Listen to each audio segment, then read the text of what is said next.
And You then couldn't work from home, or no, that wasn't this a was the thing. work from home thing.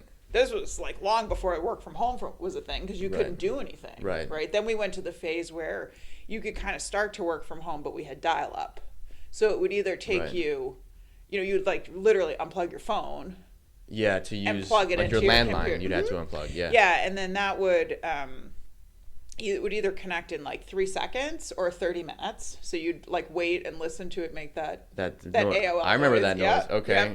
Wow. So then you would, so no one really wanted to work from home. no, because it wasn't like a thing. you could be home, but you couldn't really work from couldn't home. do anything, right? Yeah. There was like limited amounts of stuff you could do. So this is kind of why you had to be at the office, because you didn't You were know when just somebody needed unproductive, yeah. Right. If somebody needed something, you had to be Yeah, next to them in order to execute whatever they needed. exactly. And if you weren't there, but maybe, some other person was there, they got the project. They got to do that. Yep.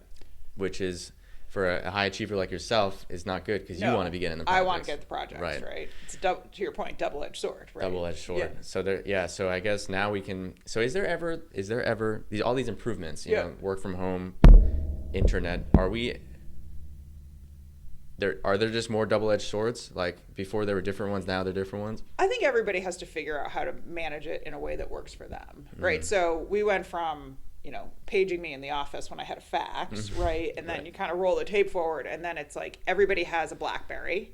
Okay. And then, at that time, you couldn't have an iPhone because there weren't enough security protocols around it. Like big corporations were rejecting iPhones, right? Okay. Yeah. And then you kind of get to iPhone, and now you're just completely reachable in every way. So BlackBerry, well, can you explain what the main difference in connectivity was between BlackBerry I cannot. and I just iPhone? know that I worked for a big company at the time, and like the whole thing was you can have a BlackBerry and you can put your work email on your BlackBerry, but you can't put your work email on your iPhone. Now that's totally different. Now you have, all the work phones are like complete smartphone.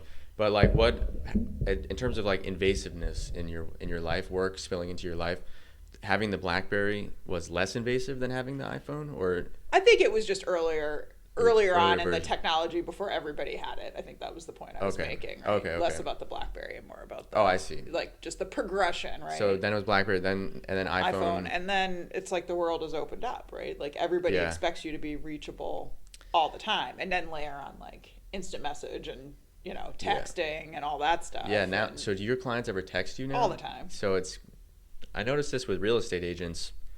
I text real estate agents. Yeah. I don't have emails anymore. Yep. And even I don't know if you've texted me or anyone in here text me, but it just made me realize like, wow, we're completely eroding any sort of like filter between reaching someone. Yeah.